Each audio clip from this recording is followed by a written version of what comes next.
오늘도 주님의 말씀과 함께 동행하는 여러분들의 복된 삶이 되시기를 주님의 이름으로 축원드립니다. 오늘 본문에 보면 압살롬의 반역이 진압되고 승리의 소식이 전해진 이 직후의 상황을 기록하고 있습니다. 다윗은 지금 인생에서 가장 모순적인 순간을 맞이하고 있는데, 전쟁에서는 분명히 이겼는데 반역은 진압했는데 누가 죽었습니까? 압살롬이 죽었어요. 아들이 죽었습니다. 왕으로서는 기뻐해야 하지만 아버지로서는 기뻐할 수 없는 그런 상황에 있다는 것입니다. 그래서 오늘 말씀은 우리의 시선을 다윗의 모습을 통해 감정이라고 하는 영역을 조금 돌아보게 합니다. 이 감정이라는 것은요, 여러분, 어떻게 정의하기가 참 어렵습니다. 때로는 우리의 삶을 깊은 평강과 행복으로 이끌어 가기도 하고, 어떤 때는 폭풍처럼 힘이 세져서 우리의 모든 기쁨을 앗아가고 일상마저 앗아가는 그런 양면적인 모습을 보이기 때문에 그렇습니다. 더 큰 위기는 이 감정에 매몰되다 보면 일상뿐만 아니라 우리의 사명과 예배의 기쁨도 위협받는다는 사실입니다.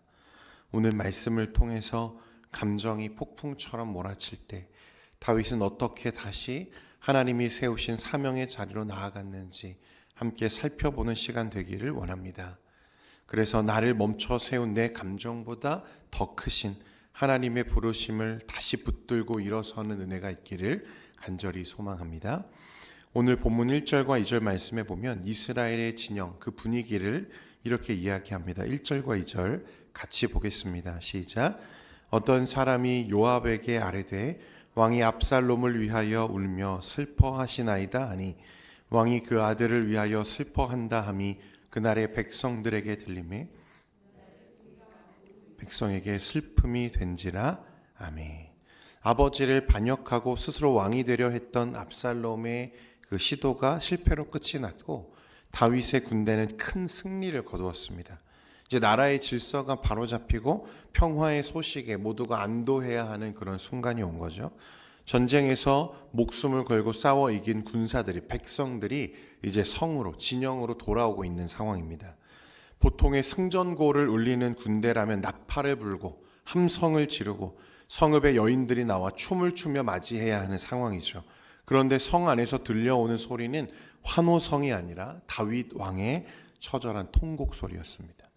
내 아들 압살롬아, 내 아들 압살롬아, 차라리 내가 너를 대신하여 죽었더라면. 압살롬 내 아들아, 내 아들아. 아무리 악한 아들이라도 다윗은 압살롬의 죽음을 슬퍼하지 않을 수 없었습니다. 자녀 잃은 부모의 심정을 우리가 단장지혜라고 하잖아요. 창자가 끊어지는 고통입니다. 더군다나 다윗은 압살롬을 미워할 수 없었던 것이 이 비극이, 그의 일탈이 사실은 자신의 범죄와 악함으로부터 비롯된 것임을 그가 알고 있기 때문에 그렇습니다. 그러나 그 고통은 이루 말할 수가 없이 큰 거예요. 하지만 문제는 개인의 그 깊은 슬픔이 공적인 자리를 지금 무너뜨리고 있다는 사실입니다. 3절에 보면 백성들이 승리하고 돌아오면서도 마치 전쟁에서 져서 쫓기는 패잔병들처럼 고개를 숙이고 슬그머니 성으로 들어왔다고 성경이 기록합니다. 여러분, 이 당시 군인들의 심정이 어땠을까요? 우리는 왕을 지키려고, 나라를 지키려고 동료들이 죽어가는 것을 보며 피 터지게 싸웠는데 왕은 우리의 수군은 안중에도 없고 적군의 수괴였던 자기 아들이 죽었다고 저렇게 울고만 있구나. 우리가 도대체 누구를 위해서 싸운 걸까? 이런 생각이 들었다는 것입니다. 목숨 바쳐 싸운 자신들의 헌신, 왕에게는 기쁨이 아니라 그것이 오히려 큰 짐과 상처를 준 것 같은 죄책감과 허탈감이 지금 빠지고 있는 거예요. 왕의 슬픔이라고 하는 감정이 온 나라의 질서와 백성들의 사기를 지금 바닥으로 끌어내리는 중이었습니다. 여러분, 감정이라고 하는 것이 그래서 무섭습니다. 감정은 내 삶과 내 인생뿐만 아니라 반드시 어디에 영향을 주죠? 내 주변에 영향을 주기 시작합니다. 가정에서 부모 중 한 사람이 감정에 매몰되어서 바닥을 치기 시작하면 온 집안의 분위기가 얼어붙고 자녀들은 눈치를 보기 시작합니다. 교회에서도 마찬가지입니다. 중직자나 리더의 마음이 상처와 서운함으로 가득 차서 그 감정이 표출되기 시작하면 함께 섬기는 성도들의 열심과 기쁨마저 빼앗아 간다는 거예요. 내 감정이 너무 커지면 하나님이 공동체에 주신 승리조차 무엇으로 둔갑합니까? 슬픔으로 바뀌게 된다는 것을 말씀합니다. 여러분, 그러나 오해하지 말 것은 그렇다고 해서 감정을 숨겨야 된다, 억눌러야 된다, 다른 사람에게 보이면 안 된다, 그런 이야기를 하는 것은 아닙니다.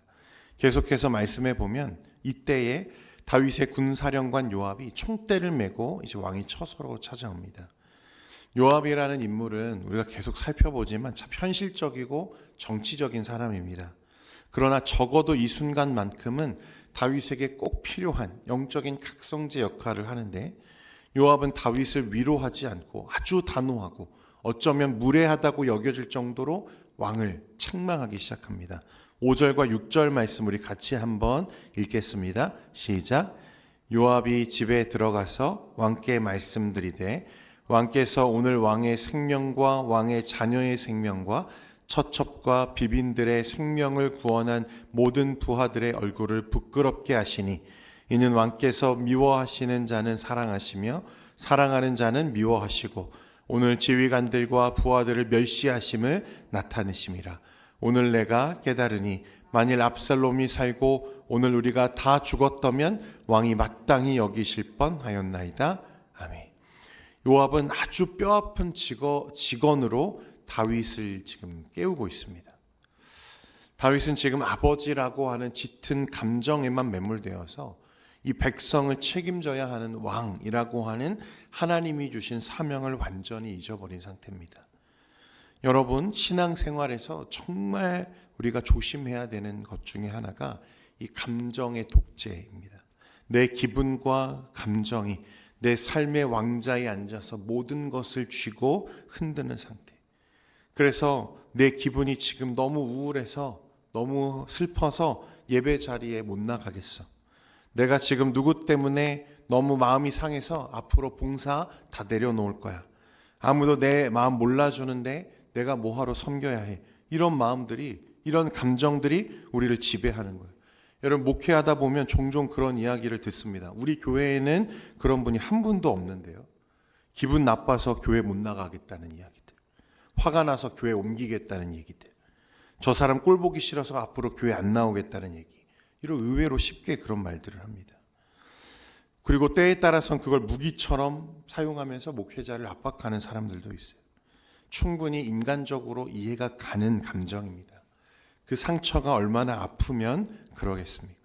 그러나 여러분, 이 감정의 독재 상태가 계속되면 어떻게 됩니까? 사명의 자리가 비어지기 시작합니다. 나와 함께하는 공동체가 혼란과 낙심에 빠지기 시작해요. 사탄은 우리의 연약한 감정을 너무나 잘 교묘하게 이용합니다. 우리의 당연하고 정당해 보이는 이 상처와 슬픔을 부풀려서 결국 우리가 하나님의 부르심으로부터 멀어지도록 교묘하게 우리를 조종한다는 거예요. 사랑하는 성도 여러분, 하나님께서는 우리가 눈물도 피도 없는 로봇처럼 차가운 존재가 되기를 원하지는 않으십니다. 예수님도 나사로의 무덤에서 우셨고 겟세마네 동산에서 고민하고 갈등하시죠. 슬픔을 느끼는 것 자체는 죄가 아니라는 거예요. 하지만 내 감정이 하나님이 세우신 영적인 질서보다, 사명보다 위에 있기를 하나님은 원하지 않으신다는 사실입니다.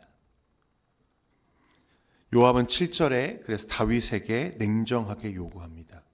이제 곧 일어나 나가 왕의 부하들의 마음을 위로하여 말씀하옵소서. 내가 여호와를 두고 맹세하옵나니 왕이 만일 나가지 아니하시면 오늘 밤에 한 사람도 왕과 함께 머물지 아니할지라. 그리하면 그 화가 왕이 젊었을 때부터 지금까지 당하신 모든 화보다 더욱 심하리이다 하니. 여러분, 그래서 우리는 우리의 감정을 늘 잘 컨트롤해야 되고 또 하나님의 사명과 하나님이 부여하신 영적인 질서 아래에 둘 수 있어야 된다는 것을 말씀하고 있는 것입니다. 이 절체절명의 순간에 다윗은 요압의 이 뼈아픈 직언 속에서 자신을 부르시는 하나님의 음성을 다시 듣습니다. 8절 상반절을 보면 왕이 일어나 성문에 앉으매라고 기록합니다. 여러분, 그 직언을 듣고 다윗이 기분이 좋아져서 성문에 나갔을까요? 결코 아닙니다.